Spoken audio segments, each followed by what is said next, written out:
Ayan, ano ako eh. What's up mga brothers on the wheels? Welcome sa ating motorcycle review. So today's episode mga brothers, kasama natin ang pinaka-latest sports bike entry ng Motorstar. Yan po ang Z250. Okay, so bago natin pagpatuloy yan, shoutouts muna sa may-ari, walang iba kundi si Sir Ibes, no, ng Subic Matain. Dahil siya po ay nagpahiram nitong motorsiklo. So bago natin pagpatuloy yan mga brothers, huwag niyo pong kakalimutan i-share ang ating episode dito sa Facebook at i-follow niyo na rin ang ating Facebook page. At kung nasa YouTube naman kayo nanonood, huwag niyo kakalimutan mag-subscribe at sipain niyo na rin ang kalembang na yan. So without further ado, introhan na natin. Get ready. Drop.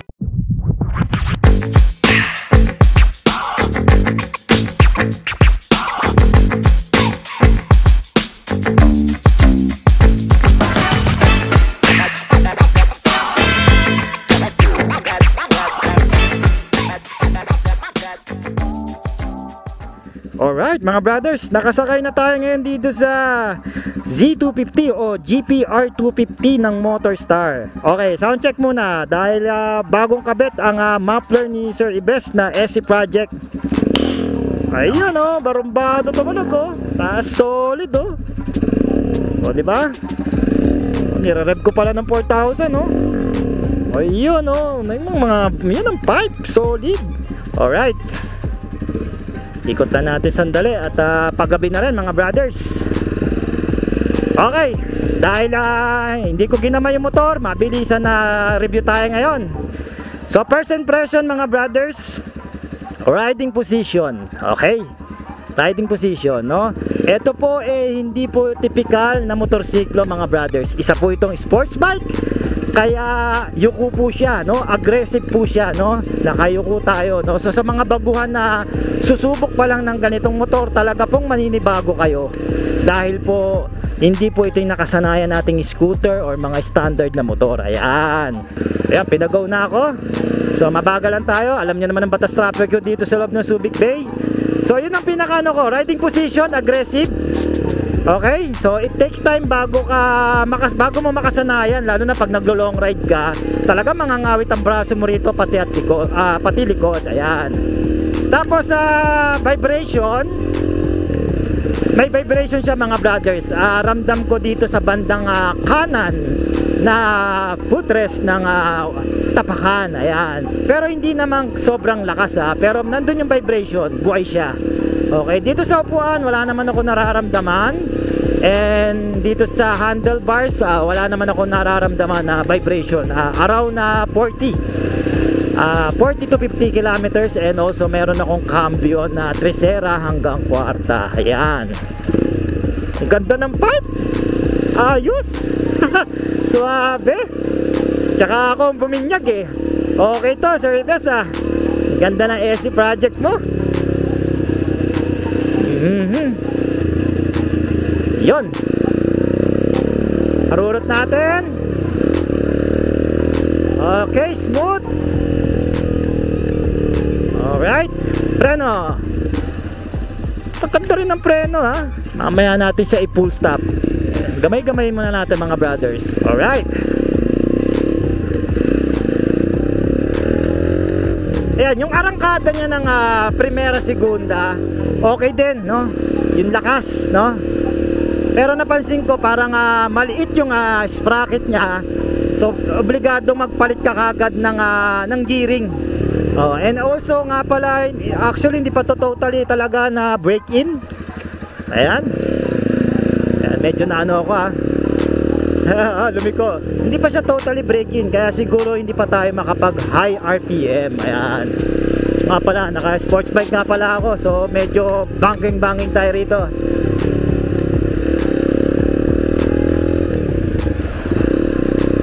Ayan. Ayan, preno natin para makita natin yung okay yung preno, responsive naman. Tsaka ramdam ko naman na maganda yung kapit ng kanyang gulong. Ayan po. Ayan. Pero tapos low speed. Tsaka gusto ko yung shifting, hindi naman ganong katigas, no? Tama naman. At madali ko makapa yung kanyang neutral. Dahil sanay naman ako sa ganitong pattern ng cambio mga brothers, na 1 down, 5 ups or 4 ups. Ayan. Ba't ako nagprimera? Segunda pala ako. Okay, alright. Attack mode. Ayos. Etong motor na to, no, palagay ko bagay siya para sa akin sa maliliit na tao. Kasi saktong-sakto ako eh. Kung siguro kung matangkad pa ako rito ng sobra, baka hindi ako ganun ka-komportable, no? So itong sports bike na Motorstar, itong GPR 200 at GPR 250 o Z200, Z250, I think bagay ito sa mga 5'5", 5'4", and also sa mga beginners na gustong sumubok ng ganitong motor na mababa lang yung height, mga re-recommend ko to. Alright. Power niya okay, no? For the 250cc, mako-compare ko siya, parang halos parehas ng lakas ng makina ng classic 250 ko, no? Although wala nga lang siyang 6 speed, no? Kasi 5 speed lang to, no? Pero ganun pa man, power nandito. Ayan, no?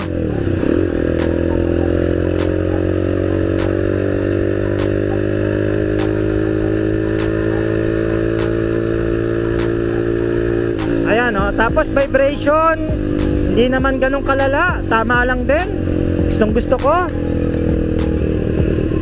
Anong ganda niya mag-freewheel, oh. Mag-engine brake, okay din, suabe. Meron kasi mga engine brake pag biniton mo yung gasolina, talagang hoy, sandali para nagpipreno.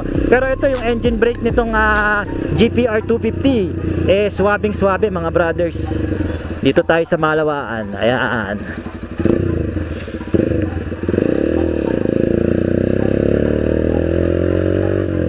Alright. Tapos maneuverability, okay din. Pero pagka naka low speed mga brother, medyo mabigat siya. Pero pag natakbo ng gang, madali mo rin siyang maiiwas sa mga biglaang lubak, gearbox, at may mga akong tatawid na hayop, aso, kung ano, madali mo siyang mamanuver. No, ito naman yung maganda sa ganitong sa sports bike kasi tinitingnan din yung bigat, no, tsaka yung gaang. Kasi pagka sa sports bike sobrang bigat na, medyo mahirap na rin yan i-maneuver, no, sa mga big bikes talaga. Pero itong 150 kasi itong 250 na to, no, consider as a stepping stone mo sa mga big displacement, hindi ka ganun kahirap. Ayun, no.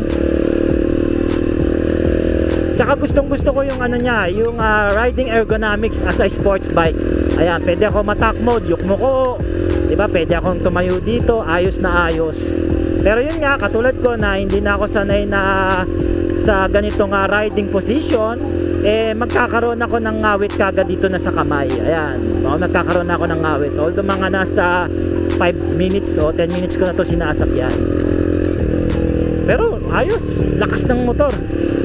For the 250, not bad. Carburetor type, no? Sulit na rin. Magkano lang ba price nito? 79? Diba? Wala pa atang 82. Ayos na ayos.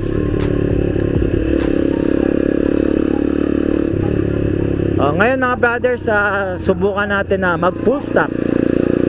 Tumatakbo tayo ng around 40. Full stop tayo. Ganda niyang full stop niya. Ayos. Responsive. So ang preno niya sa harap is a dual piston caliper, and then I think this is a single caliper naman, single piston caliper naman dito sa likod. Ayan, tapos dual piston naman doon sa harap.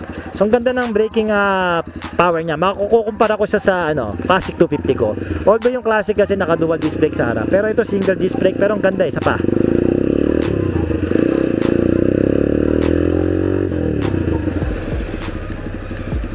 Ayan, no, ganda ng niya. Ganda ng braking power niya, no? So ayos na ayos. And also yung stock na gulong, I think kahit hindi ko napalitan muna, no, para sa akin, no, maganda yung kapit niya Kasi may mga stock na gulong na i-preno mo ng sagad, dumudulas na pero ito ayos. Huwag nyo lang i-preno sa mga buhangin, ayan, katulad nito mga brothers, dudulas na tayo dyan. Ayan. Okay, balik tayo. Ayun, ganda niya mamreno. Talagang yung travel time ng preno niya maiksi lang, which is good para sa isang sports bike. At saka syempre Maintindihan mo naman to dahil walang ABS eh, diba? Dahil budget lang siya. Buhangin. Ayan o, arangkada. Ang lakas niya. Lalong lumakas yung motor. Pansin ko ng inopen pipe. Kasi kanina naka-stock to eh. Nang pagpunta rito ni Sir Ives na nag-meet kami, pinalitan niya ng SC Project. I think parang mas lumakas yung arangkada. Yun din ang naramdaman niya. Yun din naman ang sabi niya sa akin. Okay, so ano tayo ngayon mga brothers? Usapang top speed. Alam nyo naman, hindi ako nagta-top speed dito sa loob ng SBMA dahil bawal. At syempre, kahit makalusot yan, at pag nakita po ng SBMA authority ang aking vlog, pwede po ako mahuli. So hindi po ako nagta-top speed talaga. Ngayon, ang ginagawa ko mga brothers, kinakausap ko na lang yung owner. Okay? So, ang top speed dito ni Sir Ives, umaabot po ng 120 to 125. I-stock po yun pati yung muffler, no? Ngayon, ang weight reference niya po o ang kanyang bigat is 100 kilo, no? So yun po ang ano niya. Siguro ako, kung ako nasa 59 na kilogram lang ako, ma-top speed ko to siguro na mga 125 to 130 kung ita-top speed ko po. Ayan, depende po kasi yan sa bigat. Ayan, sa aerodynamics, sa road condition, no? Ang pagta-top speed. Tsaka I think kasi hindi pa ito talaga fully break in kaya ganon mga brothers. Pero for the 250, palos parehas lang yung top speed ng classic, no, na 250 at saka itong itong motor na to. Kung sa Sigma naman, siguro hindi rin lalayo. Ang Sigma kasi nakikita ko sa ibang vlog, ganun lang talaga yung top speed. Pero depende na lang, siguro baka may mga nakakapagsagad pa dyan ng 130 pataas, no? Pero kung ako tatanungin yung mga brothers, ayan, baka may magtanong Sigma o ito, ako para sa akin ito, kasi more on aesthetic ko, pinaka itsura ng motor. Mas gusto ko kasi yung forma nito kesa sa Sigma, no? Yung split headlight niya, ayan, di ba? Parang akala mo Ducati Panigale, yung gilid niya ang ganda, mas modernize yung pagkakaulma. Tapos yung likod niya, so napakalinis kung ikukumpara natin sa Sigma, di ba? Yung mga ganon, no? So parehas ko yan na walk around, hindi naman sa ini-A ko tong Motorstar para sa akin lang naman, kasi iba-iba naman tayo ng paningin pagdating sa motorsiklo. Ayan, low speed, okay naman. So madali mong masingit-singit sa traffic. Ayan, low speed tayo mga brothers Yun lang talagang pagka nata-traffic na, doon ko nararamdaman yung ngawit sa braso. Pero once again, napakagandang motorsiklo mga brothers, magaang, madaling iliko, no? O is i-banking, no? Maganda yung arangkada niya, no? Na talagang para sa akin, kung naghahanap ka na ng isang sports bike, no? Gusto mong magsimula ng sports bike, syempre hindi ka naman kagad pwede sa mataas na displacement, mabibigla ka. Magandang stepping stone to mga brothers, no? Itong GPR 250, ayan. Baka kasi mali na ata yung tawag ko ng Z250, no? Pero kasi nakasanayan no? Explorer GPR 250 nitong Motorstar, no? Mare-recommended ko po ito. Comment nyo naman at ang inyong mga opinion about sa Z250 o GPR 250 Explorer na Motorstar, okay, no? Kung sulit ba siya sa kanyang presyo, pero para sa akin sulit ito, no? At mababa pa rin yung price niya 79 lang ata. Tapos yung Sigma I think is 85 o mga ganon, 80 plus, no? Kung ano talaga, kung ako dito ako. Tapos suspension, maganda maglaro. Gustuhan ko rin yung suspension niya, hindi siya matagtag pagdating sa harap, at saka yung monoshock sa likod, no? Napaka swabe niya maglaro. Ayan, inaalog-alog ko ngayon, no? Tapos seat height mga brothers, walang problema, lapat ang dalawa kong paa. For the reference, I'm only 5'4", siguro 5'5 ako, nakaboots ako ngayon. So approachable siya ng mga 5'5. Ayan, 5'3, 5'4, 5'5, ayos na ayos. Okay, walang problema.